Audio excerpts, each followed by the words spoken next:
You to picture this. You are 21 years old. You are the wealthiest woman on the planet, right? And you're worshipped by millions as a literal living goddess. Right. A literal deity on earth. Exactly. But right now, you are hiding in this sweltering, miserable desert tent, and you know with absolute certainty that your younger brother has sent assassins to slit your throat. Yeah, it's a completely terrifying situation. I mean, you have no army, you have no palace, you have been entirely stripped of all your power, and, well, that is the reality of Cleopatra XII at the absolute lowest point of her early life. It really is. And, it completely shatters that popular glamorous myth we all carry around about her. Oh, for sure, the golden barges and all that. Right, the extravagant wealth, the legendary romances. But the reality is that her life was a constant, exhausting tightrope walk over a pit of vipers. And those vipers were often her own family members. Wow. Yeah, and I really want to pull you, the listener, right into this tent with her because, well, while none of us are ruling ancient Mediterranean empires, the core dynamics she was wrestling with are profoundly and honestly sometimes painfully recognizable. Oh, absolutely. They're deeply human. Right, because we are talking about navigating incredibly toxic family politics. We're talking about that profound, freezing isolation that comes with any real leadership role where you Yeah. basically can't tell your allies from your executioners. Which is an impossible way to live. It is. And today, for this deep dive, our mission is to unpack a fascinating collection of historical notes and texts about her. We're going to dive deep into the perilous, messy blurring of professional survival and personal intimacy. And the incredible danger of the crown itself. Yes, exactly. So let's actually look at the mechanics of this situation. I mean, how does a living goddess end up hiding in a tent from her little brother? Well, to understand that, we have to look at the fundamental mechanics of the Ptolemaic dynasty. Yeah. Because Cleopatra wasn't actually Egyptian by blood. Right, she was Greek. Exactly. She was Macedonian Greek. Her family had ruled Egypt for nearly 300 years, going all the way back to the time of Alexander the Great. And their system of holding on to power was, frankly, a psychological nightmare. A nightmare how? Like, what were they doing? Yeah, they believed their bloodline was so divine that it couldn't be mixed with outsiders. Yeah. So their political system essentially required sibling marriage and co-ruling. Okay, wait, stop right there. Yeah. Because that is just wild. Yeah, it's intense. So you are legally bound to marry and share absolute power with the exact same sibling you grew up fighting over toys with. I mean, that sounds like a recipe for constant civil war. Which is exactly what it was. I mean, the Ptolemaic court was a perpetual bloodbath. Siblings killing siblings, parents killing children. Jeez. Yeah, so by the time Cleopatra actually takes the throne alongside her 10-year-old brother, Ptolemy XIII, the kingdom is already fracturing. But the thing is, Cleopatra is brilliant. She's incredibly observant. She's been watching these bloody mechanics of power from the sidelines her entire life. But here's the brutal wake-up call she experiences. There is a monumental difference between understanding power theoretically and actually holding the crown. Oh, absolutely. Right, because taking power is essentially like ringing a dinner bell for every dormant enemy in the kingdom. That is a perfect way to put it. Like, as a princess, she's just a pawn. But as a ruling queen, she is suddenly the biggest obstacle in the room. And her brother, he wasn't operating in a vacuum, right? I mean, a 10-year-old isn't organizing a sophisticated political coup. No, not at all. He's surrounded by these older, deeply manipulative advisors, men like Pothinus the eunuch and Achilles the military commander. Right, the guy's actually pulling the string. Exactly. Yeah. These guys looked at a 10-year-old boy, and they saw a puppet they could easily control. But then they looked at a highly intelligent, fiercely independent 21-year-old Cleopatra, and they saw a massive existential threat to their own influence. Right. Let me throw an analogy at this, because I think it really helps ground just how claustrophobic this must have felt for her. Sure, go for it. So imagine you've just been named the CEO of a massive multinational corporation. You are perfectly qualified. But your co-CEO is your younger brother, who is basically barely out of middle school. Right, a literal child. Right. And the board of directors, so the people holding the actual purse strings and controlling the company's security, are actively and secretly orchestrating a hostile takeover. And a deadly one at that. Yes, because they don't just want to fire you, they want to physically erase you from existence. So I'm reading this and thinking, how do you even effectively govern a nation when the board of directors and your own flesh and blood are actively orchestrating your murder? The short answer is, well, you can't. You really can't. The cognitive load of that level of paranoia is just debilitating. I can't even imagine.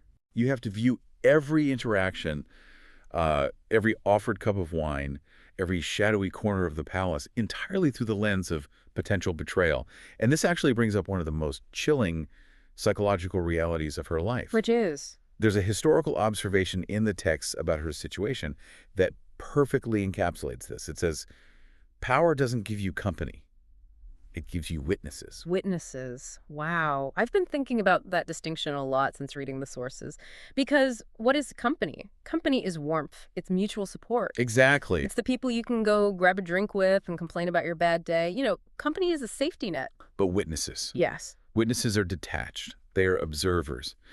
They are the courtiers watching your every single move, cataloging your weaknesses. Just waiting for you to slip up. Yes, remembering your mistakes so they can testify against you later or exploit those mistakes to strip you of your power. That is so dark. To be surrounded by hundreds of people in this bustling, opulent Alexandrian palace, and to realize that not a single one of them is actually company, there's a level of psychological starvation most people would break under. And the terror was completely justified. Because, Pothinus and Achilles actually succeeded. It did. They outmaneuvered her. They managed to strip her of her titles, erase her name from official documents, and physically drive her out of Egypt into the Syrian desert. They drove her right into exile. They didn't just want her throne. They wanted to render her historically silent, like a total non-entity. Which, for a woman of her intellect and pride, was just a burning, visceral humiliation. But we can't just look at this as a localized family squabble, because this is happening on a massive geopolitical fault line. Right, because there's a massive hungry neighbor watching this entire civil war unfold. I mean, we're talking about Rome. Exactly. The Mediterranean world at this point is essentially dominated by Rome, which is this aggressive, rapidly expanding militaristic superpower. But Rome has a massive vulnerability. The grain supply. Yes. It has a booming population, and it literally cannot feed itself. Egypt, on the other hand, is the breadbasket of the ancient world. The Nile River makes it absurdly fertile. So Egypt produces the grain that feeds the Roman mob. So basically, whoever controls the Nile controls the stomachs of the Roman people. Exactly. And if the Roman people starve, the Republic riots and it burns to the ground. So calories are the ultimate geopolitical currency here. Precisely. And Cleopatra knows this. She knows that a divided, chaotic Egypt is a weak Egypt. She knows that while her brother and his advisors are playing their petty, venomous games to try and erase her, they are actually serving Egypt up to the Romans on a silver platter. Because Rome would just step in to secure the food. Right. Rome would happily annex a chaotic Egypt just to guarantee that grain supply. So her anger in that desert tent isn't just personal pride. It's the frustration of a master strategist watching amateurs destroy the kingdom she was born to protect. Wow, okay, so she's in the desert. She has no army to speak of. Her brother has blockaded the capital city of Alexandria. She can't fight a conventional war because she simply doesn't have the pieces on the board. So what does she do? She gets creative. Right. Extremely creative. Right. She introduces a variable that her brother's advisors couldn't possibly have modeled for. She decides she has to get to the most dangerous man in the world who happens to have just arrived in Alexandria, Julius Caesar. Yeah, let's talk about the logistics of this because it really highlights her sheer audacity. Caesar is occupying the royal palace in Alexandria at this moment. Which is surrounded by her enemies. Exactly. Her brother's forces control the harbor and all the city streets. If she is caught by the Egyptian guards, she is dead on the spot. So she gets into a small boat at dusk with a single trusted servant. They manage to slip into the harbor.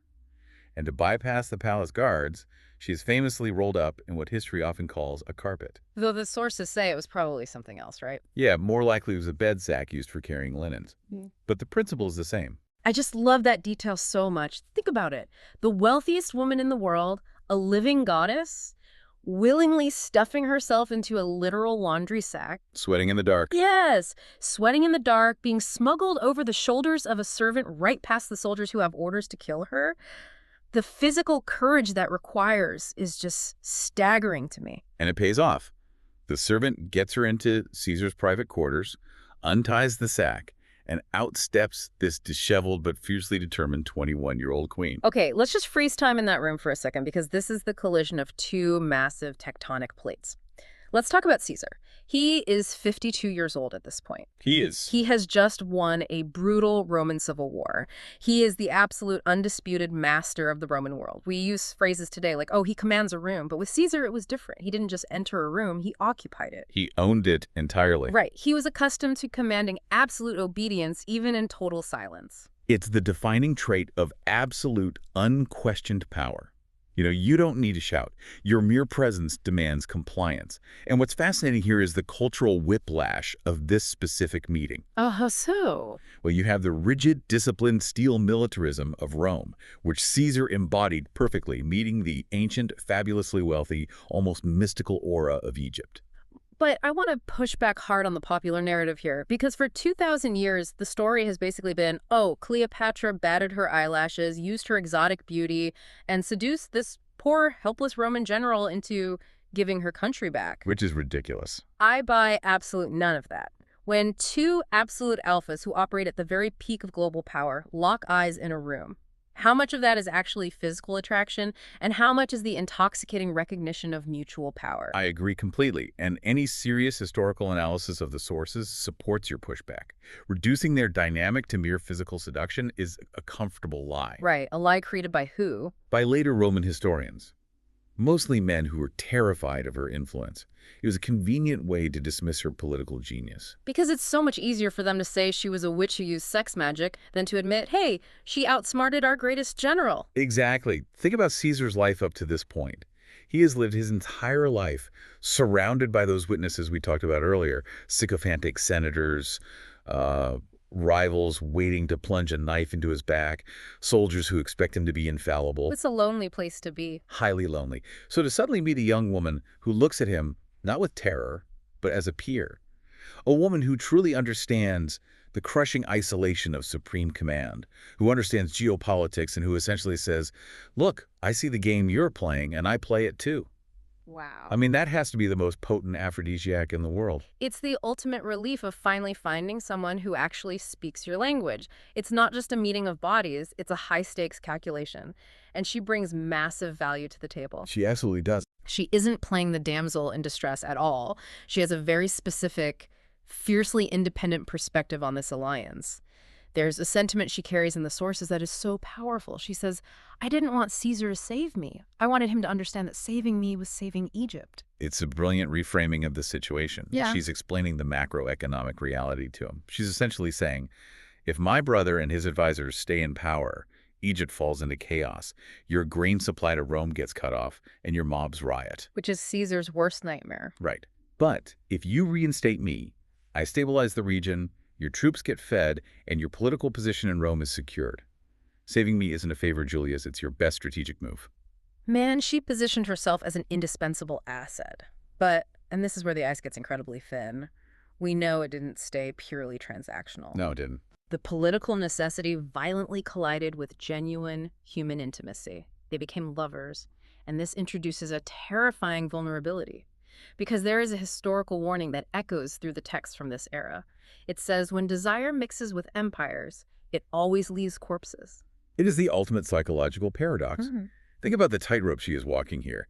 You are intimately involved with this man. You share a bed, you share inside jokes, you share genuine emotional connection. Right. But simultaneously, a cold, calculating part of your brain knows with absolute certainty that his military force is the literal only thing keeping your brother from mounting your head on a spike outside the palace. God, I can't even fathom that level of claustrophobia. I mean, you are a female ruler in male-dominated antiquity.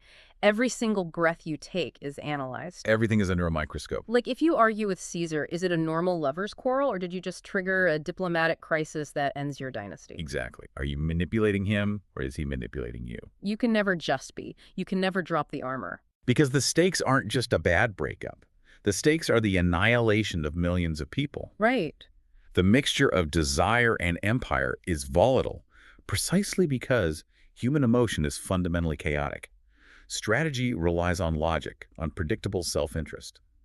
But desire is unpredictable. Yeah. When you introduce the chaos of human affection into the rigid, high-stakes structures of imperial politics, The resulting explosion is almost inevitable. And the collision of these two empires inevitably produced a legacy that permanently altered Cleopatra's entire risk calculus. She gets pregnant. Yes. She gives birth to their son, Caesarion. And I really want to talk about how this completely flips the board for her. It represents a massive seismic shift in her psychology. Up until this point, her ambition, her maneuvering, her alliance with Caesar, it was all focused on immediate survival and reclaiming her birthright. Right. Getting the throne back. The reality of motherhood instantly recontextualizes all of that. The fear changes. I mean, before the baby, her biggest fear was losing the crown or her life. But after Caesarion is born, her greatest terror is that her son will pay the ultimate price for her political ambition. And if we analyze this from a leadership perspective, bringing a child into a highly volatile political alliance fundamentally extends a ruler's strategic timeline. How do you mean? Well, when you're fighting for your own life, your timeline is relatively short. You just need to survive the week, outsmart the immediate coup. Your risk tolerance can be high because you're only gambling with your own life. But I'd argue that once you have a kid, and especially this kid, everything changes. For anyone listening, just think about how taking on responsibility for a fragile human life alters your own personal risk tolerance. It's a profound shift. And multiply that by infinity. Because Caesarion isn't just a regular baby, he is a literal breathing human bridge between two global superpowers that naturally want to devour each other. It's the ultimate paradox of hope and fear. On one hand, Caesarion is the physical embodiment of her grand strategy. He is the heir to the ancient pharaohs of Egypt, and he carries the blood of the undisputed master of Rome. He's a unifier. He is a unifier. Yeah.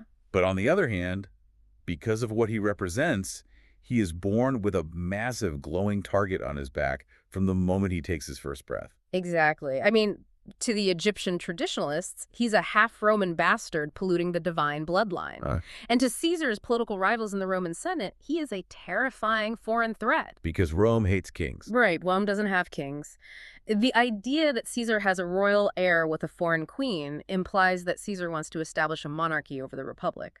So Caesarion belongs to both worlds, which means he is inherently safe in neither of them. So the question becomes, well, how does motherhood alter her political maneuvering?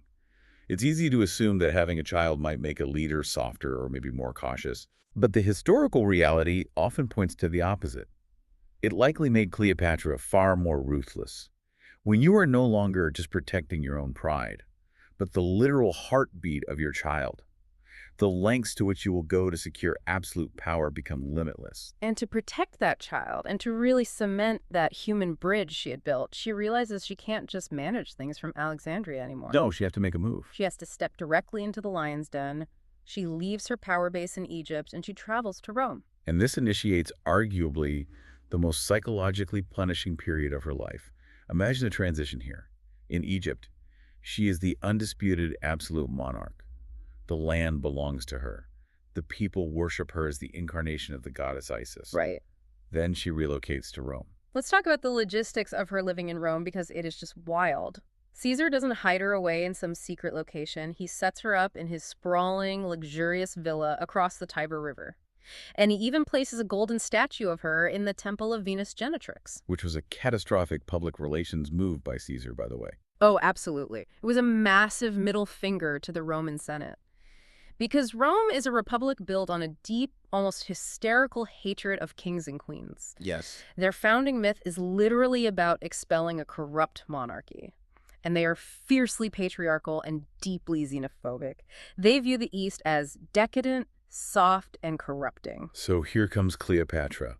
She is the embodiment of everything the Roman elite fears and secretly desires. Right. She is fabulously wealthy, unapologetically powerful, intellectually superior to most of them, and she has their dictator completely wrapped around her finger. The deep discomfort she must have felt, being tremendously powerful, yet feeling utterly foreign and marginalized on someone else's turf. It's a bizarre position to be in. It's like being the undisputed heavyweight champion in your own sport and then being forced to play a completely different game where you don't fully know the unwritten rules in a stadium where the crowd actively despises you. The cultural isolation was staggering. Yeah. She faced this toxic mix of intense curiosity and blatant contempt.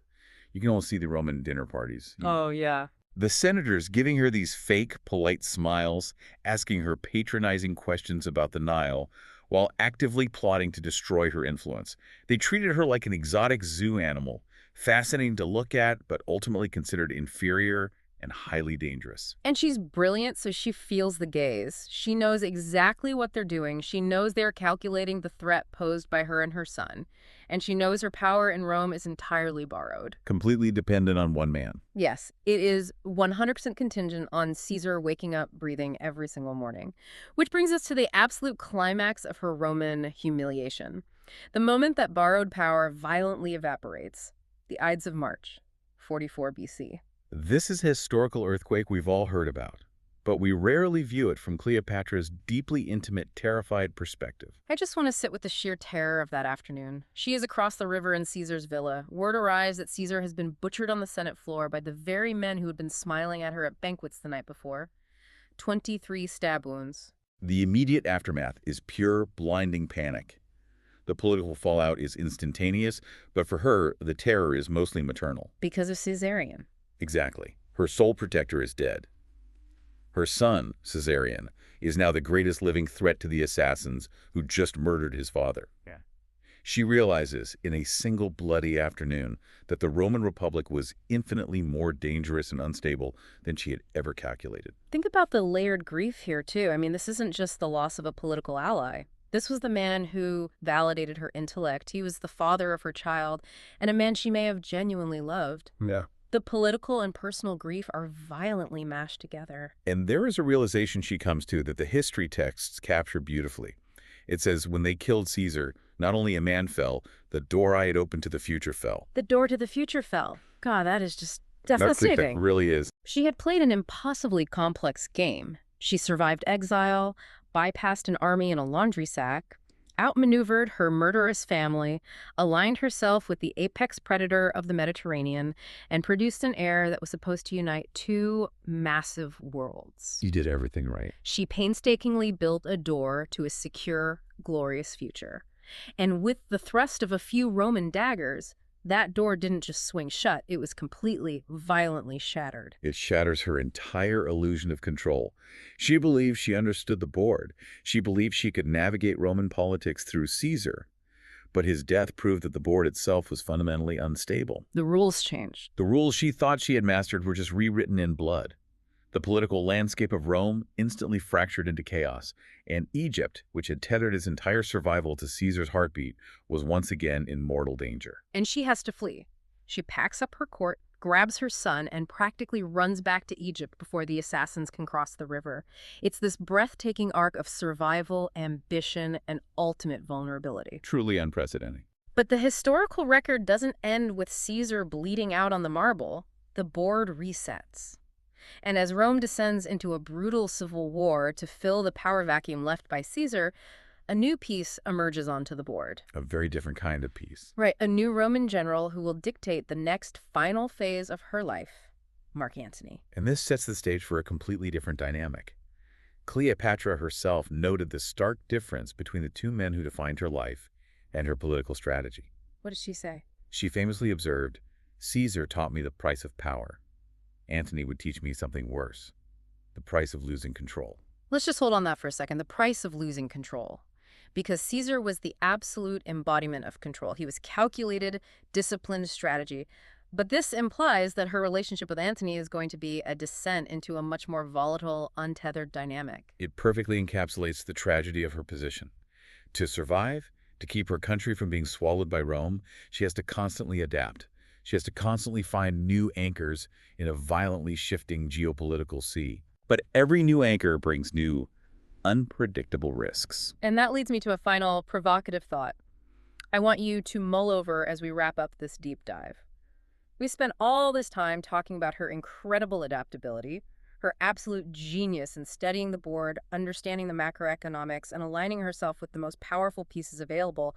But at what cost? Right. There is always a cost. If your survival requires constantly adapting yourself to new, incredibly dangerous allies, at what point does the strategy of control inevitably lead to the loss of your own identity? That's a great question. When you spend your entire life balancing on a fault line, playing a high-stakes game of survival with the world's greatest empires, bending and twisting to stay alive, Well, perhaps the board itself is what ultimately defeats you. You don't necessarily lose the game, you just lose yourself to the game. That is the profound tragedy of extreme ambition.